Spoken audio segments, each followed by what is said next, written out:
महाराष्ट्र के डेयरी किसान लगातार प्रदर्शन कर रहे हैं और अब मुख्यमंत्री उद्धव ठाकरे ने पीएम मोदी को चिट्ठी लिखकर स्किम्ड मिल्क पाउडर का बफर स्टॉक बनाने की मांग उठाई है।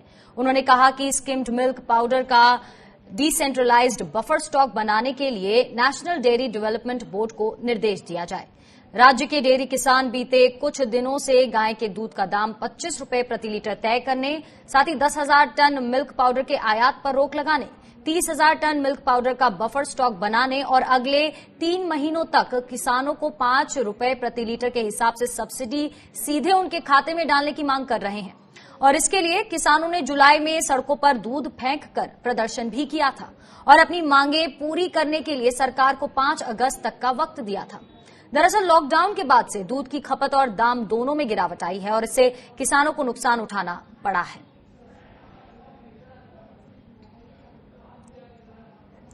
और इस मामले पर बात करने के लिए हमारे साथ स्वाभिमानी शेतकारी संगठन के अध्यक्ष राजू शेट्टी जी फोन लाइन से जुड़ चुके हैं। राजू जी, स्वागत है आपका। सबसे पहले यही जानना चाहेंगे सर कि किसानों ने अपनी मांगों के लिए जो 5 अगस्त तक का वक्त दिया था सरकार को, उसकी मियाद तो पूरी हो गई है, तो किसानों की कितनी मांग सरकार ने अब तक मानी है और अब आगे की क्या रणनीति होनी है किसानों की? 5 अगस्त का जो हमने दिया था वो तो खत्म हो चुका है, लेकिन तब तक सरकार के साथ एक हमारी मीटिंग हो चुकी है और सरकार की तरफ से, राज्य सरकार की तरफ से केंद्र सरकार को बफर स्टॉक करने का, एक्सपोर्ट सब्सिडी के बारे में और इंपोर्ट बैन करने के बारे में चिट्ठी लिख चुका है। और महाराष्ट्र के जो एक कद्दावर मंत्री है केंद्र में, नितिन गडकरी जी, उनके साथ ही मेरी बात हो गई है। वो भी उन्होंने भी प्रधानमंत्री जी को चिट्ठी लिखी है।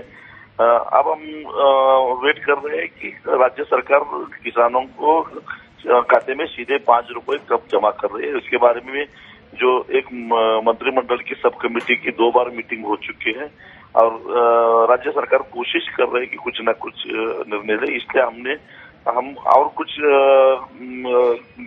दिन तक राह देखने का निर्णय लिया है, क्योंकि अब तो खास करके पश्चिमी महाराष्ट्र में और उत्तर महाराष्ट्र में बाढ़ की स्थिति भी आई है और ऐसे में आंदोलन करना थोड़ा मुश्किल लग रहा है। इसलिए और कुछ दिन तक हम राज्य सरकार क्या बिल्कुल राज्य सरकार की बात करें राजू जी, तो महाराष्ट्र के जो सीएम है उद्धव ठाकरे, उन्होंने पीएम को चिट्ठी भी लिखी इस पूरे मुद्दे को लेकर, स्किम्ड मिल्क बफर स्टॉक के संबंध में। उसे आप कैसे देख रहे हैं? केंद्र सरकार की तरफ से आपको कितनी उम्मीद लग रही है कि इस मसले पर कोई उनकी तरफ से कोई जवाब आएगा?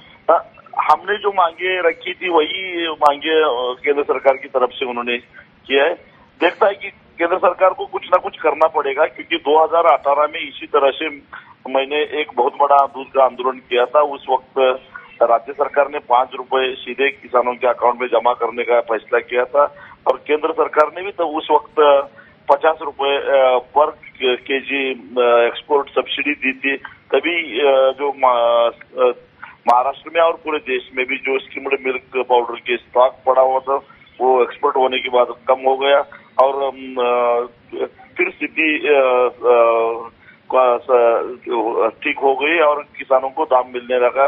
इतना मिलने लगा कि हमारी मांग थी 27 रुपए और लगभग 35 रुपए तक दाम जा चुके थे, लेकिन लॉकडाउन के बाद फिर दूध की खपत कम हो गई और एसएमपी का स्टॉक बढ़ गया। दिक्कतें और बढ़ गई हैं दूध किसानों की, और दूध किसान हम देख रहे हैं कि लगातार अपनी दिक्कतों को, अपनी मुश्किलों को यहाँ दिखाते हुए प्रदर्शन कर रहे हैं।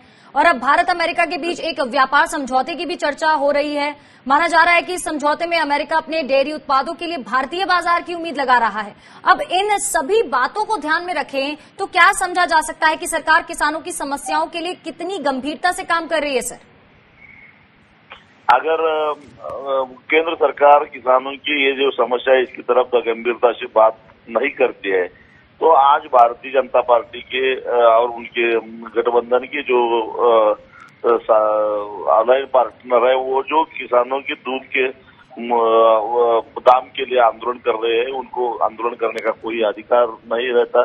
उनकी जिम्मेदारी है कि वो अब केंद्र से कहे कि राज्य सरकार कुछ ना कुछ सरकार को किसानों को मदद कर रही है और बिल्कुल, तो यहाँ दूध किसान बहुत उम्मीदें लगाए बैठे हैं राज्य सरकार से और केंद्र सरकार से। हमारे साथ राजू शेट्टी जी जुड़े होते हैं। बहुत बहुत शुक्रिया राजू जी तमाम बातचीत और चर्चा के लिए।